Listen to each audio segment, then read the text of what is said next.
njagala okuba bw'obanga oyiwetaaga laptop mu kibuga Kampala omuntu gw'ogenda okukubira akuwe laptop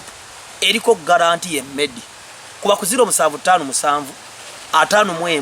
5 ajja kulakira Cornerstone Plaza ogende wakuwe laptop ennungi. Ekyo Dr. Tinze nkikugambye. Kale tutandise. Ekyokubiri, bw'obanga olina obuzibu bwonna obw'omwoyo, waliwo abantu ng'amaka gammwe gamenyese, abaana babalemye, banywedde enjaga, famire ekutuse, maama ayonoonese, taata ayonoonese, mwine essomero mwagala mwogereko n'abaana okubazzaamu empisa, twaganye abaana obbazzaamu abayimbi ababakunamira, twagala abaana aboogere n'abasumba, boogere n'abantu n'abayigiza Katonda. Masturbation, oyagala kwetuga, obulokozi bwakulema, oyagala kuddamu kulokoka, wali muweereza n'ogwa, oyagala kwatula Kristo. Pastor Sarah Mikisa wuyo waali. Oyo nonsense, oyo maje ajja kuza mu Katonda lwa mpaka kuba yagamba asumba bagenda mu ggulu. Pastor Asha ne Pastor Victor bajja kwogerera marriage z'abantu zonoonese bannange. Tomanyi na kyakola toliko empeta ate Bible egamba God hates divorce. Tomanyi kyakola solution weeri wabakimu olwabuli ki masturbation. Abayina masturbation Pastor Asha simuye weeri yiyo, Pastor Sarah, Pastor Victor obakoneko obatuukirire tukole omulimu gwa Kristo. Kakati ekibuuzo ekisinga mbulokozi Pastor Bujingo kyakola kituufu okusaba n'abalokole n'abatali balokole. Abalokole bangi bawakanya obuweereza bwa Pastor Bujingo. Eno yentegeera yange ne Dr. Tiamale sinze ensinga okutegeera gwo naawulira oba byengenda okuddamu byamagezi oba si bya bwa Katonda. Ekisooka ky'olina okumanya kiri kimu muganda wange. Katonda alina abakozi bangi b'omanyi ne b'otamanyi. Kibi nnyo okwegezebwaza okulowooza nti kuba Katonda gavumenti obuyinza gavumenti enkulu nannyini byabufuzi nannyini politics nannyini mirimo bamuyita Katonda. Alina abakozi abali undercover, alina abatannazaalibwa, alina betumanyi ne betutamanyi, alina n'ababi nga mukozi mubi kubanga yatonda enswera, yatonda ebiku, yatonda munyeera, byonna bitonde bye. Kati olwokwaffe tumanyi nti ayimirira ku kituuti n'abuulira ng'omulokole yekkaye mukozi wa Katonda kikyamu. Olwo n'abatali balokole nga tebajja nagenda mu ggulu nga bakolera Katonda ku lw'omulimu gw'enjiri. Ekyokulabirako osoosanga omukazi omusiraamu oba omusajja omusiraamu ng'asponsalinga enjiri nga yagaana okulokoka era ne mu ggulu n'atagenda naye nga kuno ku nsi mukozi wa Katonda. Kati Pastor Bujingo agamba nti Katonda yamuyita. Nze siyinza kuwakanya muntu ng'agambe Katonda yamuyita, yamanyi oba yamuyita oba teyamuyita. Ekyo kike ni Katonda yamulokola kuba buli omu bw'alokoka akwasibwa omulimu ogw'enjawulo nga gavumenti. Abalalu abali mu Kampala abasinga basirikale, abatunda obunyeebwa abasinga basirikale. Gavumenti erina abambala ebyambalo ne batambula, erina abaleeya, erina abalinga abalalu. Gavumenti eba gavumenti ne Katonda bw'atyo bw'ali ne Setaani bw'atyo. Alina betumanyi nti oyo mukozi wa Setaani ne betutamanyi nga tulabanga abakozi ba Katonda. Kati Pastor Bujingo yagati Mukama yampita mu kibuga okubuulira enjiri abalokole n'abatali balokole. Tusooke tusimbe sina buyinza bumuwakanya kubanga saaliyo. Ekyo kyava mu kamwa ke. Kati Katonda bw'akuwa obuvunaanyizibwa akuwa n'ebikozesebwa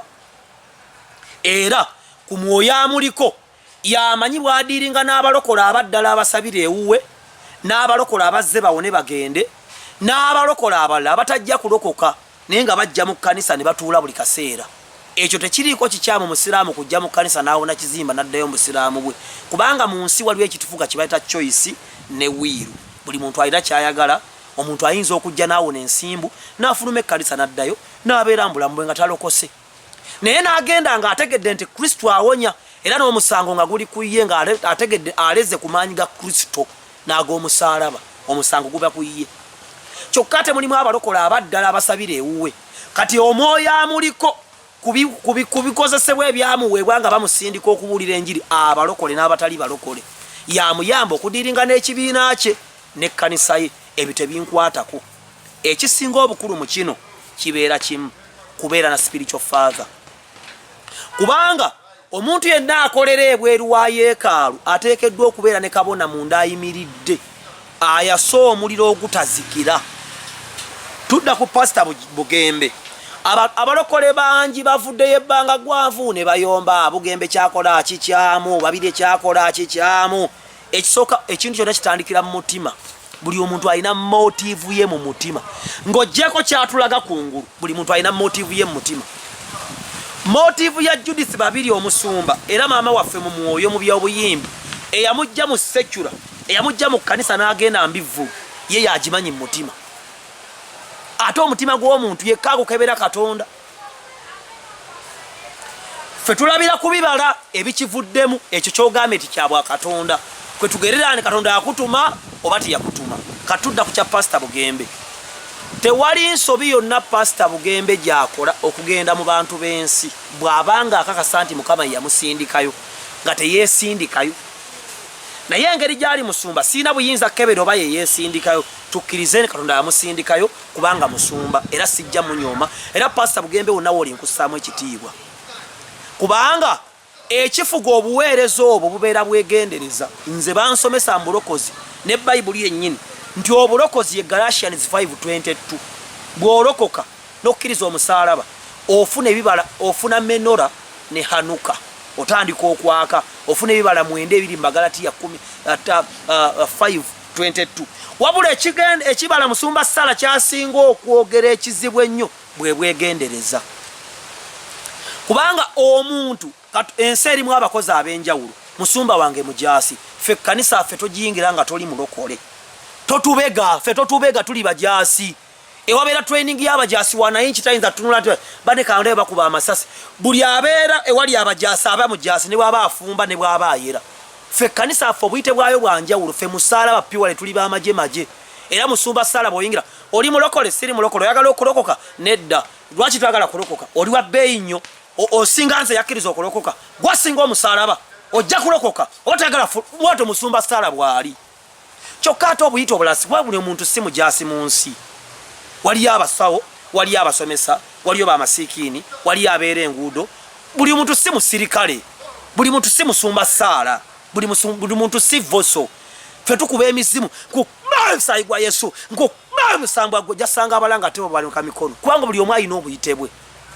naye ekigambo bwegendereza omuntu akola ku transformer bwe yeeyambisa oyo avuga boda si bwakozesa omuntu alongoosa omutima obwegendeza bwe yeeyambisa ali mu kujanjaba ekiwundu si bwakozesa obwegendereza omuntu ajjanjaba eriiso oba azaalisa bwe yeeyambisa oyo ali mu kutundula envunza si bwe kyokka bonna bakozi kati ekifuga obuweereza bwa Pastor Bugembe ne Pastor Bujingo ekisooka biba bwegendereza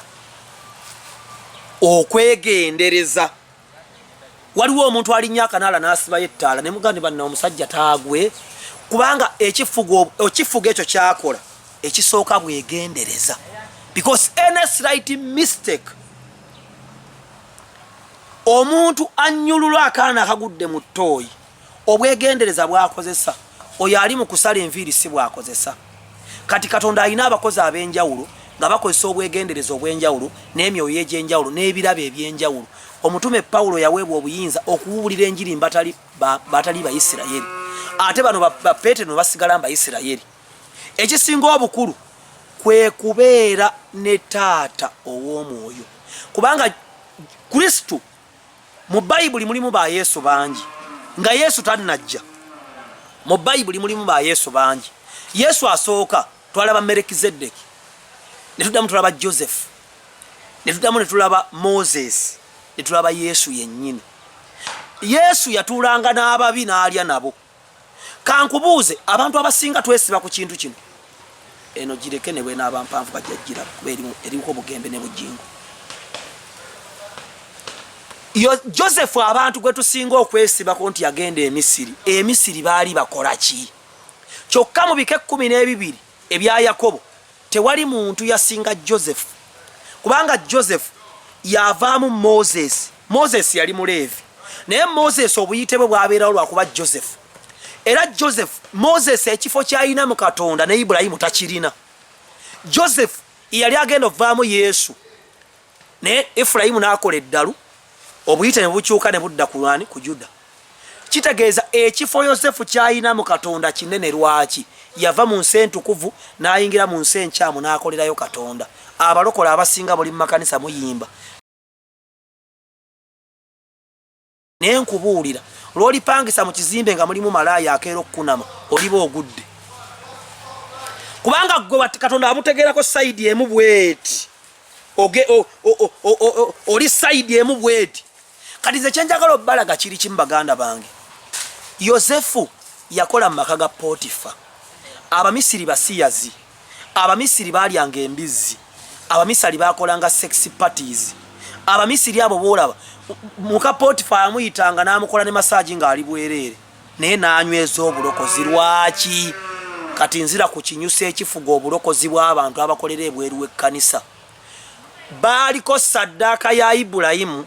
Isaaka ne Yakobo ate ekyo kyali mu pulaani ya Katonda basooke bagende Emisiri era bwewetegereza n'omukazi Moses gwe yawasa teyali mu Isirayiri ate nga kyamuziza okuwasa omukazi ala munnaggwanga naye kyali kisa kya Katonda nga it was a will of God kyali mu pulaani kati buno obuweereza batugamba nti bubi Katonda yamanyi oba muli mu wiiru ye oba temuli mu wiiru ye abaabuleeta be bakimanye ekyo ekirala Ibulayimu yakola saddaaka mu bulamu bwe n'aweereza Katonda mu kukkiriza n'asiimibwa Isaaka yasiimibwa Katonda Yakobo n'asiimibwa Katonda era kyovoola bwe bagamba Yakobo nti omwana we akyali mulamu yawaayo saddaaka kitegeeza ebbanga olina litakkirizanga nti omwana we yafa yasabanga ng'amanyi nti omwana we olumu ali muddizibwa nga Ibulayimu yawaayo omwana we ng'akimanya ali muddizibwa kati ne bazaala Kristo asobola otutuula abantu abatali balokole n'abalokole n'abafalisaayo ne bamalaaya n'ayogera nabo kuba baliko saddaaka ekisooka Josefu yali mutabani wa Yakobo Yakobo mutabani wa Isaaka mutabani wa Aburahamu mukwano gwa Katonda kati bano abasumba abakola ebweru w'ekkanisa batabani baani kubanga bw'ofuluma ebweru w'ekkanisa waliyo embwa waliyo emisege waliyo enjaga waliyo ninaloozi waliyo bebekulu waliyo abanywa omwenge nga bw'olaba vidiyo naga bw'ogiraba ebyo byonna bibyo kitegeeza munda mu yeekaalu walina okubaayo nga ebikolebwa ku lulwo byonna byaka essaala essente okwenenya ng'olina baakabona abatudde munda abaleevi bakitaabo naye ate oluusi mu ggwanga lya Uganda ekisinza otwonoona bataata b'omwoyo tetubalina omuntu agenda n'akola obuweereza muyimbi wa gospel n'ayimbira ku kituuti okutali ba gospel talina baakinga Joseph gwe weepankirako yalina ye Yakobo nga mulamu Aburahamu yaliyo na Isaaka yaliyo ezo saddaaka zanywereza Yakobo zanywereza Joseph ne Moses mu nsi erimu abasiyazi abasajja baali bagwagwa sexy parties embizi kati kukakankubuuze naawe gwatyo okukola abantu abatali balokole bwe baabangawo ne sexy party Yosefu yaddukanga wewaka sowaani ze baalirangako embizi wadde tagira teyazoozanga bwe baamuyitanga okukola massage ng'ali bwereere oli muka Potifa teyamumukolanga ng'ali bute ate omukazi asagala alina amabiina bw'ati naye olwa saddaaka y'abajjajjaabe yasobola okuyimirira mu kibi ne Kristo yayimirira mu nsi erimu ekibi yasasula omuwendo naye yagoberera Katonda yamwesiga naye ng'aliko saddaaka z'abajjajjaabe kuba Yesu nnyina yali Muleevi kitaawe nga wa Juda abaayoza omusaayi gwabwe abaayoza ebyambalo bya musaayi gwa Kaligaso ndowooza ngezezzaako okubannyonnyola